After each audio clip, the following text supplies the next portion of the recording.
కృష్ణ గారు మరి అలాంటి ఇద్దరు ఒకే ఫ్రెండ్స్ మీరు అందరూ ఖచ్చితంగా జై బాలయ్య అని కామెంట్ చేయండి, జై విశ్వక్సేన్ అని కామెంట్ చేయండి. ఎందుకు అని అంటే విశ్వక్సేన్ అని నాకు బాలయ్య గారు అంటే చాలా ఇష్టం కాబట్టి ఖచ్చితంగా మీరు అందరూ జై బాలయ్య అని కామెంట్ చేయండి, జై విశ్వక్సేన్ అని కామెంట్ చేయండి. ఖచ్చితంగా ఈ సినిమా చూస్తారు అని ఖచ్చితంగా ఆశిస్తున్నాను. మీరు అందరూ ఖచ్చితంగా ఈ వీడియోకి లైక్ చేసి సబ్స్క్రైబ్ చేయండి. ఖచ్చితంగా జై బాలయ్య అని కామెంట్ చేయడం మాత్రం అస్సలకే మర్చిపోకండి. జై విశ్వక్సేన్ అని కూడా 200% కామెంట్ చేసి స్టేజ్ మీద ఉంటున్నారంటే కళ్ళు చాలా 2 కళ్ళు సరిపో వాళ్ళిద్దరిని చూడడానికి ఎక్కడెక్కడి నుంచో జనాలు వస్తున్నారు. చాలా ఏగర్గా వెయిట్ చేస్తున్నారు. వాళ్ళిద్దరిని ఒక స్టేజ్ మీద చూడడం, ఇంతమంది జనాల్లోనే ఆ క్రేజీనెస్ తోటి చూడడం అంటే మ్యాడ్. అంటే హీరోయిన్ గురించి చెప్పండి. హీరోయిన్ గారి గురించి ఆల్రెడీ మనకు తెలిసిందే. రాధిక గారు ఒకరు, ఇంకొకరు అంజలి గారు. రాధిక గారు ఎంతమంది అబ్బాయిలు గుండెలు మనసులు దోచేశారో తెలుసు, అంటే మోసం చేశారని చెప్పి. కాకపోతే అందులో ఎంత నెగిటివ్ రోల్ అయినా సరే అబ్బాయిలందరికీ గుర్తుండిపోయారు. అలాంటి రోల్ చేశారు.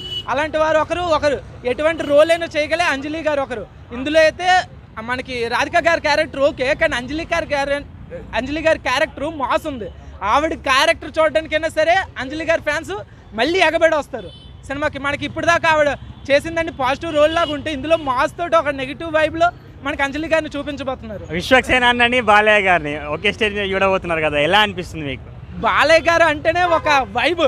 జై బాలయ్య అంటే మనకు ఒక టెంపుల్కి వెళ్ళి, ఒక మూవీకి వెళ్ళండి, ఒక షాపింగ్ మాల్ ఓపెనింగ్, ఎక్కడికి వెళ్ళినా సరే మనకి వినిపించేది జై బాలయ్య జై బాలయ్య. అంటే అతని ఫ్యాన్స్ లేని చోటు అంటూ లేదు. మనకి వేరే హీరో సినిమాకి వెళ్ళా కూడా జై బాలయ్య అంటారు, ఒక టెంపుల్ దర్శనానికి వెళ్ళా కూడా జై బాలయ్య అంటారు. అంటే అతనుకున్న వైబ్ అలాంటిది. ఇప్పుడు ఒక ఇతని అభిమానికి ఇద్దరిని ఒకేసారి స్టేజ్ మీద చూడాలంటే 2 కళ్ళు సరిపోయి ఇంకో 2 కళ్ళు ఇస్తే పెట్టుకొని మరి చూస్తాను. వాళ్ళిద్దరిని చూడడం కోసం వెయిటింగ్ ఇంకా.